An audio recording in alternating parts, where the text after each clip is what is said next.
সবাইকে স্বাগত জানাচ্ছি বিরিভিউজে। আপনাদের সাথে আছি আমি সুস্মিতা দাস। ইমরান খান ও তার স্ত্রী বুশরা বিবির বিরুদ্ধে ১৭ বছরের কারাদণ্ডের রায়কে সহজ ভাষায় বুঝতে হলে এটিকে শুধু একটি দুর্নীতি মামলার রায় হিসেবে না দেখে পাকিস্তানের রাজনীতি, রাষ্ট্র ব্যবস্থা এবং ক্ষমতার বাস্তব কাঠামোর ভেতর থেকে দেখতে হবে। কারণ এই ঘটনা হঠাৎ করে ঘটে যাওয়া কোনো বিচ্ছিন্ন বিষয় নয়, বরং এটি বহু বছর ধরে জমে ওঠা রাজনৈতিক দ্বন্দ্ব, প্রতিষ্ঠানগত সংকট এবং জনগণের সঙ্গে রাষ্ট্রের দূরত্বের একটি প্রকাশ। ইমরান খান এবং তার স্ত্রী বুশরা বিবিকে নতুন করে ১৭ বছর কারাদণ্ড কি পাক রাজনীতির নোংরা খেলার প্রতিফলন? বিস্তারিত ওয়াহিদ ফারুকীর প্রতিবেদনে।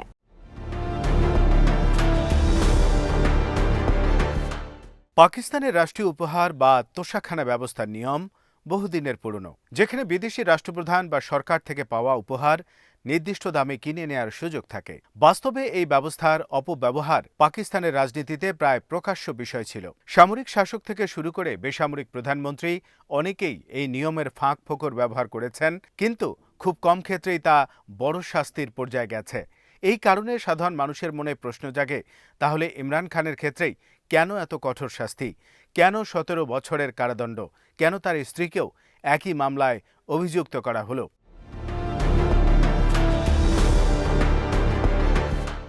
এই প্রশ্নগুলোর উত্তর খুঁজতে গেলে দেখা যায় ইমরান খান পাকিস্তানের রাজনীতিতে শুধু আরেকজন রাজনীতিবিদ নন, তিনি একটি আলাদা রাজনৈতিক বাস্তবতার প্রতীক। ক্রিকেট বিশ্বকাপ জয়ী নায়ক হিসেবে তার জনপ্রিয়তা ছিল আকাশ ছোঁয়া, আর সেই জনপ্রিয়তাকে তিনি রাজনীতিতে রূপান্তর করেন দুর্নীতি বিরোধী বক্তব্য ও পুরনো রাজনৈতিক অভিজাতদের বিরুদ্ধে অবস্থান নিয়ে। তার রাজনীতি সাধারণ মানুষের, বিশেষ করে তরুণদের মধ্যে আশার আলো জন্ম দেয় যে পাকিস্তান হয়তো নতুন কিছু সম্ভব হবে।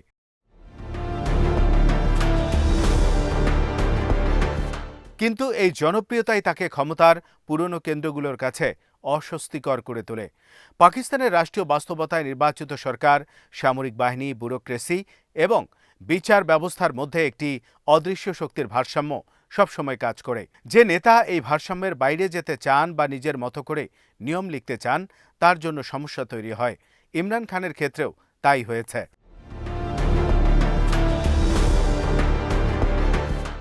ক্ষমতায় থাকার সময় তিনি কখনো সামরিক বাহিনীর সঙ্গে ঘনিষ্ঠ ছিলেন, আবার কখনো স্বাধীন অবস্থান নেওয়ার চেষ্টা করেছেন।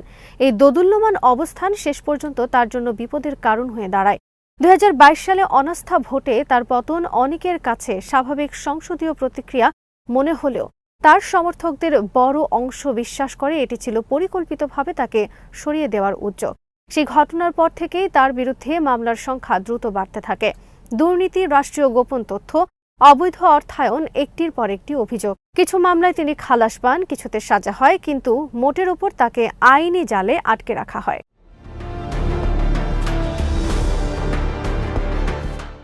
তোশাখানা মামলাটি এই ধারাবাহিকতারই অংশ। এখানে অভিযোগ হলো তিনি তার স্ত্রীর রাষ্ট্রীয় উপহার বাজার দরের তুলনায় অনেক কম দামে কিনে পরে তা বিক্রি করে লাভ করেছেন। আইন অনুযায়ী এটি অপরাধ, কিন্তু প্রশ্ন হলো শাস্তির মাত্রা। পাকিস্তানের অতীত নজির দেখলে দেখা যায় এই ধরনের অপরাধে সাধারণত অর্থদণ্ড, সম্পদ বাজেয়াপ্ত বা তুলনামূলক কম মেয়াদে সাজা দেয়া হয়। কিন্তু এখানে ১৭ বছরের কারাদণ্ড দেয়া হয়েছে, যা কার্যত তাকে দীর্ঘ সময়ের জন্য রাজনীতির বাইরে ঠেলে দেয়।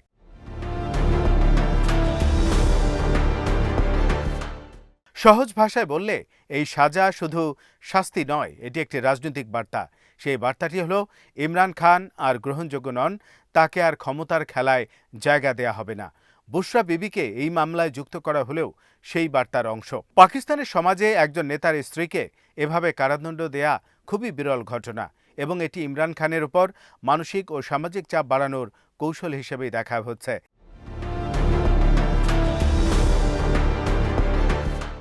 তার বোন আলিমা খানুম যে ভাষায় বলেছেন বিচার ব্যবস্থা ভেঙে পড়েছে, তা অনেক মানুষের অনুভূতির প্রতিফলন।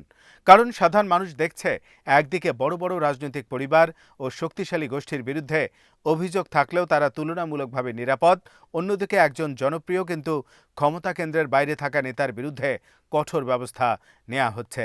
এই দ্বৈত মানদণ্ডই মানুষের আস্থা নষ্ট করছে। তবে এটাও সত্য যে ইমরান খান পুরোপুরি নির্দোষ, এই কথা জোর দিয়ে বলা কঠিন।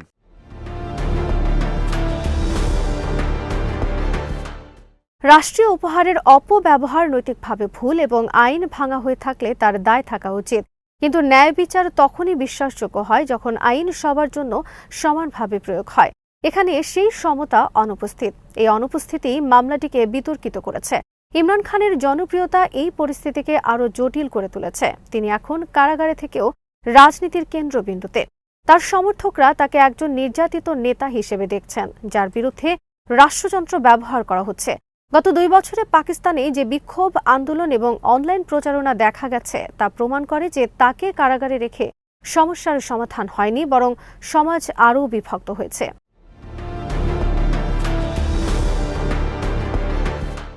একদিকে যারা মনে করেন আইন প্রয়োগ হয়েছে, অন্যদিকে যারা মনে করেন এটি রাজনৈতিক প্রতিহিংসা।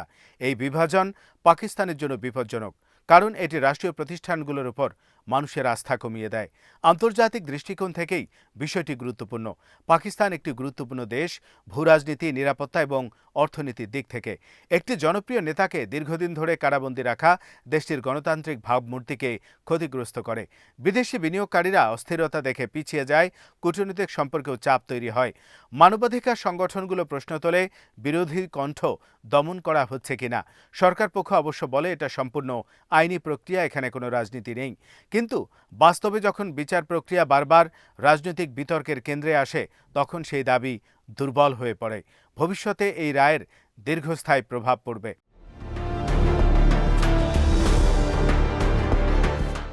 যদি ইমরান খান দীর্ঘ সময় কারাগারে থাকেন, তার দল পিটিআই নেতৃত্ব সংকটে পড়বে। আন্দোলনের দিক নির্দেশ অনিশ্চিত হবে এবং পাকিস্তানের রাজনীতিতে বিরোধী কণ্ঠ আরও দুর্বল হয়ে পড়বে। আবার যদি আপিল বা রাজনৈতিক সমঝোতার মাধ্যমে তার মুক্তি হয়, তবে এই রায়কে ইতিহাসে একটি চাপ সৃষ্টির কৌশল হিসেবে দেখা হবে। সাধারণ মানুষের চোখে তখন প্রশ্ন উঠবে, এই বিচার কি সত্যি ন্যায় বিচার ছিল, নাকি সময়ের প্রয়োজনে নেয়া একটি রাজনৈতিক সিদ্ধান্ত?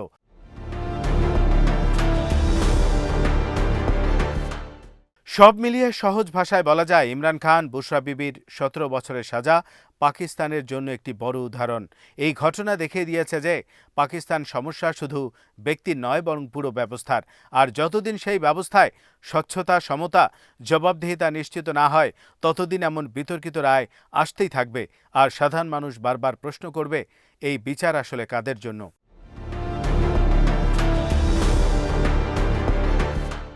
আজ এখানেই শেষ করছি। সবাই ভালো থাকুন, সুস্থ থাকুন আর দেখতে থাকুন বিডি ভিউজ। চ্যানেলটি ভালো লাগলে সাবস্ক্রাইব করুন, সংযুক্ত থাকুন আমাদের ফেসবুক পেজে।